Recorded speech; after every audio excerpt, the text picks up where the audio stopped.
আমি 29 দিন রিমান্ডে ছিলাম। এই রিমান্ডে এমন কোনো দিন যায় নাই যে দিন আল্লামা বাবুনগরী সম্পর্কে আমাকে জিজ্ঞাসা করা হয়নি।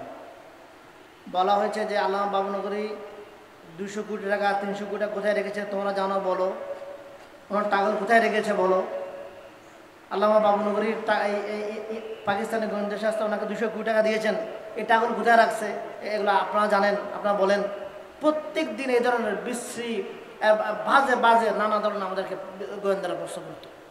আজকে আমরা এই বাবুনগরী আলোচনা সভায় আসে একটি কথা বলতে চাই। আল্লামা বাবুনগরীর স্বপ্ন ছিল নাস্তিক মুক্ত বাংলাদেশ।